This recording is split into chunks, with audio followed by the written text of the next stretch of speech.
Well, just another Friday night news dump, eh? Welcome into our first emergency podcast of the offseason, and it's a big one. Frank Stampfl joined by Scott White here on Friday night, December 2nd. And let's just jump right into it, Scotty. Jacob deGrom, one of the most talented pitchers we have ever seen, is signing a 5-year, $185 million deal that includes a 6th-year option with the Texas Rangers. He is leaving the New York Mets. He's not going to the Atlanta Braves. He will head out to the Texas Rangers. Massive deal here, Scott. We know how talented Jacob deGrom is. Was looking into numbers since the start of 2018. Among qualified starting pitchers, Jacob deGrom, first in ERA, second in WHIP, third in K per nine, first in swinging strike rate by far. Your initial reaction to one of the best pitchers heading to the Rangers? Now, it's a big deal in baseball. The best pitcher of his generation, I would say, leaving the only organization he's ever known to this upstart that is trying to spin its way to contention. Of course, the Rangers paid big for Corey Seager, Marcus Semien, John Gray last offseason. And, they're continuing to spend here with deGrom. Obviously, a risky move. He's made a combined 26 starts the past 2 seasons. But that's kind of more of a real world bombshell for fantasy. I always struggle with this because a lot of times the biggest moves that happen in the real world don't matter that much to a player's fantasy value. I mean, Jacob deGrom, it still just comes down to, is he going to be healthy or not? If he is, he's going to be the best pitcher in fantasy, probably by a big margin. And if he's not, well, he'll be like what he's been the past 2 seasons, making 15 and 11 starts respectively. So, if we want to do the whole thing where we're breaking down, okay, different venue, well, Globe Life Field and Citi Field rate pretty similarly as far as hitters versus pitchers go. Both leagues have the DH now, so him going to the NL, from the NL to the AL, it's not really a big deal either. Yeah, I just we just got to see if he's healthy. I mean, I don't know what more to say about it than that. No, I think you're right, Scott. Look, when it comes to elite players, they're elite for a reason, right? They are the best, and they're going to be the best regardless of where they're playing. So I agree. It's, maybe if anything, it's a slight park shift downgrade, but again, it doesn't matter. Jacob deGrom is elite. They are virtually the same. Yeah. But even if they weren't, it's extraneous, right? Because like Jacob deGrom, he's just going to strike everybody out if he's healthy. So like it doesn't even really matter where he's playing. Yeah, I guess the only one thing is perhaps he loses out on win potential, but the Mets have done a poor job of giving Jacob deGrom run support in years past anyway. For what it's worth, the Mets were 5th in runs scored this past season. The Rangers were 12th. Perhaps they, continue to bolster their lineup. Maybe a full season of Josh Young can help that lineup as well. Again, I don't really know that there is much. I agree with you, Scott. From a fantasy perspective, I don't know that there's much to take away. Jacob deGrom is still amazing on a per inning basis. He is the best pitcher on the planet. Yep. Just can he stay healthy, which is something you referenced. He has not pitched more than 100 innings. He hasn't pitched more than 94 innings in a regular season since 2019. Over the past 3 years, Jacob deGrom has missed time due to neck, lat, back, shoulder, forearm, and elbow issues. And we know this past season, he missed majority of the time with that aforementioned shoulder injury. I guess the one thing I'll bring up here, Scott, is the early price tag. Again, there's, I think, been about 50 drafts done over at the NFBC so far to this point. The early ADP for Jacob deGrom is 38.4 as the 8th starting pitcher off the board. Probably sounds a little bit low for Jacob deGrom. Pitching has just been pushed down so far, especially elite starting pitchers. Seems like most people are thinking the same way we are, Scott, is that, you want to lean into elite hitters early on, and then you jump into pitching a little bit later. But 8th starting pitcher off the board just behind Spencer Strider and Shane McClanahan. Does that sound right to you? More or less. I do have him a couple spots higher. So you said he's ahead of, who was it again? He's just behind Spencer Strider and Shane McClanahan. He's just ahead of Aaron Nola. Yeah. Okay. So I don't know. I'd prefer deGrom to Strider. Like Strider hasn't proven his durability either. Right. And I understand, he was great this past year. He wasn't deGrom great. He wasn't over the last 5 seasons, a 2.05 ERA, great. 0.87 whip, 12.2 K per 9. That's what deGrom's done the past 5 years. So, and I understand, like, that's not the only thing we're evaluating deGrom on. Like, we're he has to be available in order for those numbers to mean anything, and that's been an issue for him 2 years in a row. I don't hold 2020 against him so much because he still made 12 starts in the 60-game season. So really, we're just talking about 2021, 2022, where that's been an issue for deGrom. So, but that's more an issue, I think, of Strider's value maybe being inflated a bit rather than deGrom being overly discounted. I think more or less it's the right spot. I think I'd take him over McClanahan too, because McClanahan had his own health issues at the end of the season and his stuff didn't seem right in September when he came back. So I feel like there's enough concerns there for McClanahan too that I'll just take who I think is the better pitcher in deGrom. But yeah, roughly the right spot, that 6-7 range at starting pitcher. Yeah, I think that makes sense too. Corbin Burns, Garrett Cole, Sandy Alcantara, Brandon Woodruff. I have no problem with those names going ahead of Jacob deGrom. Dylan Cease is one that's also going ahead of him, but I guess you can save that conversation. Well, yeah, I mean, it is kind of a bigger conversation because Justin Verlander, there are a few relievers ahead of him, as well as Shohei Ohtani, who's more of a DH. But Justin Verlander is the 17th pitcher off the board on average, and he's my number one. Yeah, so it's just a little like it's such a crowded tier that I think there's not going to be a lot of consensus within it. How low is Scherzer? I mean, I know we're kind of getting off track here. He's going a few spots after Verlander. Yeah, even after Verlander. So clearly these old guys are being discounted, at least on this one platform. Right. Which is all we have to 61 drafts in. Yeah, which is all we have to judge on so far. So right. Yeah.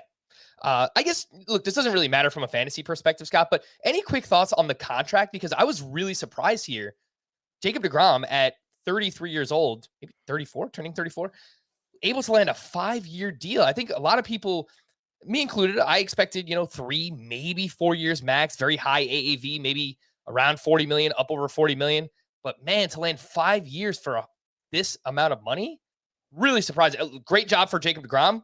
I personally was just kind of surprised by the contract.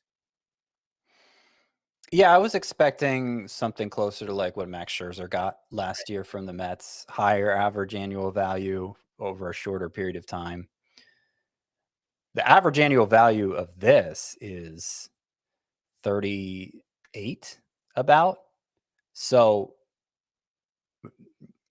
that's still really high. Not as high as Scherzer's was, but still really about as high as we've ever seen. And to get 5 years out of it, a guaranteed 5 years, I think deGrom did pretty well for himself. And I think that's probably just what the Rangers had to do to get him. I mean, you kind of, if you're in the position of the Rangers, haven't been to the playoffs for a long time, certainly don't have, or at least aren't thought to have the supporting cast the Mets do, then you kind of have to blow deGrom away to get him. So it's not exactly the sort of deal I saw him signing, but I think it makes sense. Oh man, Scott, I just realized I am salivating at the idea of Jacob deGrom versus Shohei Ohtani. That is going to be a lot of fun out there in the AL West. We did have a trade as well. Actually, before we get to the trade, we'll just mention on the Mets front, I know a lot of Mets fans, they feel it's doom and gloom right now. There are other elite pitchers out there. I know it hurts to see someone like Jacob deGrom leave the organization. He came up with them. That was the only team he played for. Apparently, they are very in on Justin Verlander right now. So if you can put together a Max Scherzer, Justin Verlander 1-2 punch, that is still absolutely fantastic. So I just said I like Verlander more in fantasy. So there you go. Yep. Let's see. We did have a trade as well, Scott, not nearly as big as a Jacob deGrom signing, but Kolten Wong was traded over to the Seattle Mariners in exchange for Jesse Winker and Abraham Toro. And we'll just quickly talk about Kolten Wong. I think he's a very valuable middle infielder, Scott, specifically in those 12-team roto leagues where you need that middle infield spot, especially 15-teamers as well, anything deeper than 12 teams. 251 batting average, 15 homers, 17 steals. He's a fine player. This is a negative park shift, though, and pretty drastically, too, going from Milwaukee to Seattle now. Your thoughts on Kolten Wong? Yeah, I thought it was interesting, though. StatCast's expected home run number, which we cite often when players are traded. So Kolten Wong actually hit 15 home runs this year. It was a career high.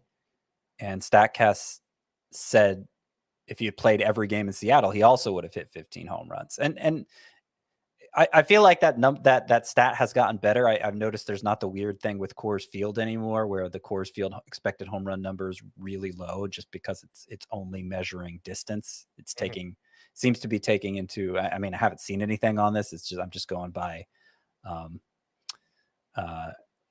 my own interpretation of what I'm seeing. It seems like it's taking into account other things more. So I'm not sure the park thing is going to be a big deal.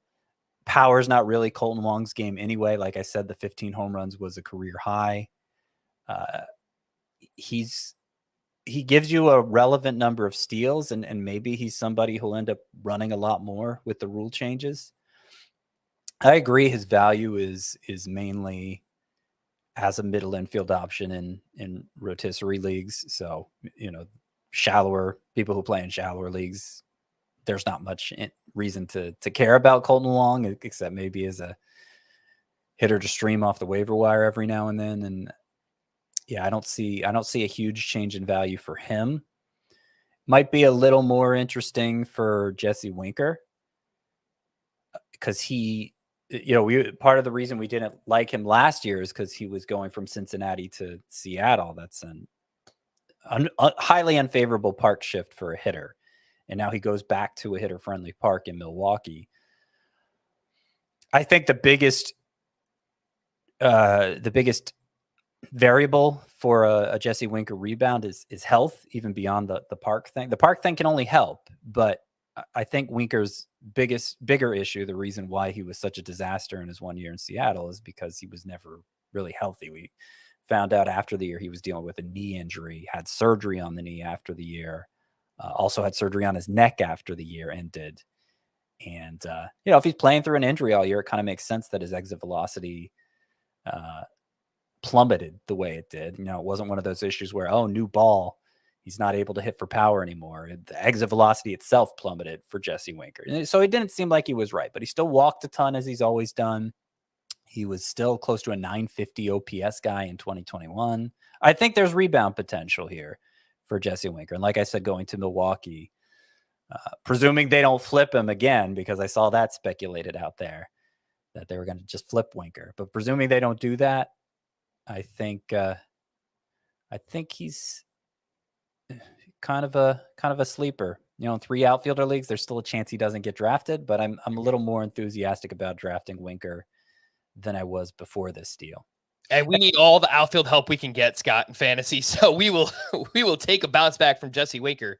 Yeah. Get back on track. I was also going to say there's a lot of tangential stuff here that's interesting. This wasn't a very big real life baseball story, but there's a lot more to talk about it for than with deGrom, I feel like.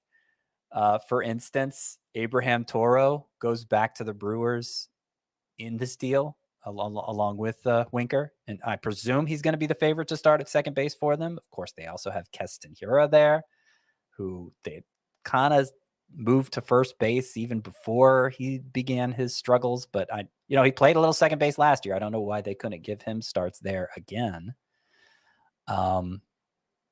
What's going on with the Brewers outfield? Because they had just traded away Hunter Renfroe. They have a lot of up and comers. Garrett Mitchell we saw last year. Sal Frelick is close. Joey Wiemer is close. They got a lot of interesting pieces there. There will be a lot to monitor in spring training because of that. Obviously, Winker clogs it up a little more. It sounds like the Brewers have a lot of maneuvering still to do. Mm-hmm. I don't even know that we can have a good grasp of the situation yet, but certainly an interesting move, and we'll see where they go next. My first thought, Scott, was that Jesse Winker will DH for the Brewers because he is a dreadful outfielder. But they also have Rowdy Tellez, who's not great at first base either, so I'm sure they want to get him some days at DH. I don't know at this point if Jesse Winker is a full-time player just because of all the injuries he's dealt with. You know, look, if he's hitting well, they're going to get him in the lineup. He's really bad against lefties too. But I do agree. I think there's some upside there. Very sneaky in 5 outfielder leagues. He's never really been a full-time player because he's so bad against left-handers. Not that he sits against every left-hander. Ultimately, I think performance is going to answer it, right? Yeah, how much he plays. But yeah, I would expect going into the year, he's going to be more like a platoon bat for the Brewers. Yeah, and maybe it's just wishful thinking, Scott. I just want him to be the DH so that we could still get guys like Garrett Mitchell and Sal Frelick everyday opportunities to play in the outfield for the Milwaukee Brewers, as well as Joey Weimer, who you mentioned. I think it might be Weimer. Yeah. Wiemer. Yeah. And he's a very interesting prospect too. Lots of power, lots of speed, strikes out quite a bit. Last point I wanted to make here, Scott, I think Abraham Toro likely to start at second base, maybe to start the season for the Brewers, but a name to remember, they have a prospect in their organization, Bryce Terang. And this past season in the minors, he hit 286, 13 homers, 34 steals. He's played some time in the outfield, at shortstop, at second base as well. So if they want to give him an opportunity, he played all of his games at AAA last season. I think he's going to be in the mix. So just a name to pay attention to and watch during spring training. Wouldn't surprise me one bit if he is the opening day second baseman for the Milwaukee Brewers. Yep. And there's Esteury Ruiz too, who has played. He's more of an outfielder now, but he's played some infield too and can run fast. Put up huge numbers in the minors. I don't know if the power is really there for him, but he's another name to keep an eye on in the spring. All right. First emergency podcast of the offseason is in the books. Again, Jacob deGrom to the Texas Rangers on a 5-year deal. And then we had a lesser trade with Kolten Wong going to the Seattle Mariners in exchange for Jesse Winker and Abraham Toro. We're going to wrap there. For Scott, I am Frank. Thank you all for listening and watching Fantasy Baseball today. We'll be back again on Tuesday, hopefully. Bye-bye.